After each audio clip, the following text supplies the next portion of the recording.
Hello! Aujourd'hui j'avais envie de te parler d'un truc dont on entend parler hyper souvent. Quand tu parles avec quelqu'un qui va aller en Australie, quand il y a quelqu'un qui vient d'arriver en Australie ou qui veut vivre en Australie. Alors comme tu l'as bien compris dans le titre de la vidéo, je suis pas pro van du tout et je vais t'expliquer pourquoi. Souvent le cliché type associé à l'Australie, c'est des touristes ou des backpackers arrivent en Australie pour faire un road trip, devinez comment, en van, avec le soleil absolument tout le temps. Il fait tout le temps hyper chaud, avec la planche de surf juste au-dessus du van, et des kangourous et des koalas absolument partout.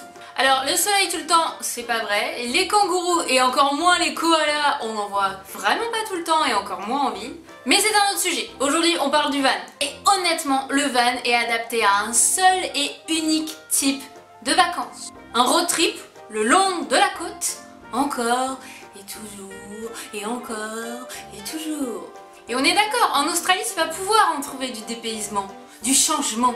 Des bikers barbus avec gros blousons de cuir, ou des bushman en pick-up qui franchement foutent les jetons.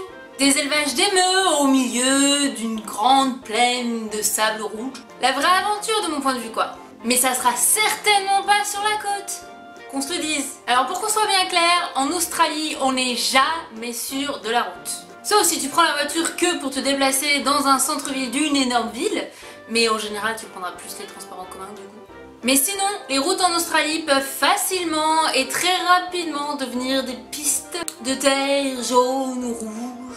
Au milieu des nationales qui paraissaient on ne peut plus normales il y a encore 500 mètres en fait. Les animaux aussi en Australie sont assez massifs et honnêtement vont avoir pas beaucoup de difficultés à défoncer ta bagnole. Du coup, le pare-buffle c'est un peu vraiment obligatoire quoi. Et alors si tu veux aller dans des endroits un petit peu isolés, il va y avoir des crevasses, des trous, des grosses montées et puis des grosses descentes. Et beaucoup de plats aussi, on est d'accord. Mais au final, les 4 roues motrices, soit un 4x4, 2 bons amortisseurs avec le fond de caisse assez élevé et un pare-buffle seront les prérequis à avoir. Donc autant dire absolument pas un van quoi, mais plutôt un pick-up, un 4x4 ou un ute comme on dirait ici. Ayant vécu en Arménie, en Géorgie et en Russie avant, en partant en Australie, j'ai jamais eu le sentiment que j'allais partir à l'aventure. Et j'avais en partie raison. Parce que c'est un pays développé, où la consommation à outrance fait partie du fonctionnement de base, absolument normal, et qui ressemble sur beaucoup de points à la France. Mais se sentir au fin fond d'un univers totalement différent, ou même d'une autre époque, c'est bien possible et c'est trop bien. Trop de personnes qui viennent en Australie pour plusieurs mois sautent simplement des points connus aux points connus. Melbourne, Sydney, la Gold Coast, Cairns et la barrière de corail, etc. Ces endroits ils sont à voir, on est d'accord. Mais faut être clair, ils offriront pas du tout ce dépaysement que vous recherchez peut-être. Alors qu'en fait le dépaysement en Australie il est hyper facile à avoir. Vous allez visiter Sydney, vous allez visiter Melbourne ou la Gold Coast et là vous vous dites ok l'Australie c'est la mer, c'est l'océan, c'est le surf. Mais si j'allais dans les terres, vous savez là, la campagne, la montagne, où il fait hyper chaud et où il n'y a absolument pas de mer, d'eau, éventuellement un fleuve, mais... Alors c'est pas du tout l'image qu'on se fait de l'Australie, on est d'accord. Mais il vous suffira juste de conduire de ces villes-là pendant 2 heures, ou plus, mais déjà en 2 heures vous allez vous retrouver dans des endroits qui sont pas du tout touristiques, dans des petites villes, des villages ou simplement la campagne où c'est vraiment des lieux-dits, ils appellent ça des villes mais c'est plus des villages. Où là, très souvent, vous allez rencontrer énormément de bikers qui s'arrêtent pour manger un paille, le truc typiquement australien, où on a l'impression que le développement est pas tout à fait allé jusqu'à chez eux, en termes d'infrastructure évidemment, et de mentalité potentiellement, et vous allez vivre quelque chose d'authentique et réellement d'inattendu.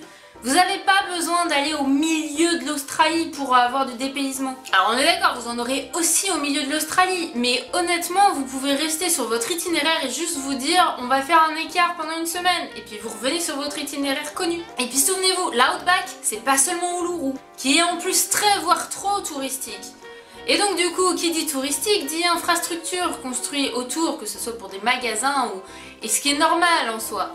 Mais encore une fois, si vous recherchez l'authenticité et des endroits pas tellement touristiques et inattendus, Alors on est d'accord, c'est magnifique, ça a coupé le souffle, que d'un côté d'ailleurs, puisque toutes les photos qu'on voit d'Uluru, c'est d'un côté, de l'autre côté ça ressemble pas à ça, ce gros rouge tout rouge.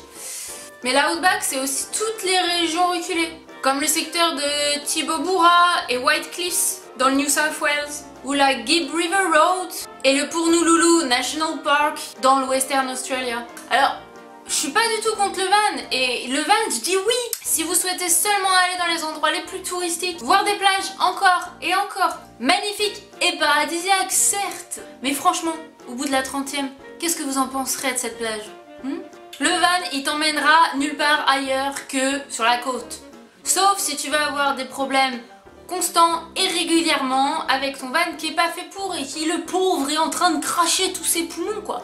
Pour savoir quel permis avoir, où acheter ton véhicule, aménagé ou aménageable, le coût, etc. pense à aller voir mon autre vidéo qui te dira tout à ce sujet, tout sur comment acheter ton véhicule, que ce soit un van, un 4x4, une voiture, une moto ou autre. Et souviens-toi, l'Australie t'ira pas tous les jours. Alors va te perdre dans l'Australie où les touristes étrangers ne vont pas. Celle qui est perturbante par sa différence et sacrément accueillante. Tu l'auras bien compris, moi ce que je conseille c'est plus un 4x4 ou un pick-up aménagé plutôt qu'un van si tu cherches l'aventure. Si tu veux aussi tester tes capacités de mécanicien, je dis prends un van et va dans l'Outback, ça peut être aussi une bonne idée.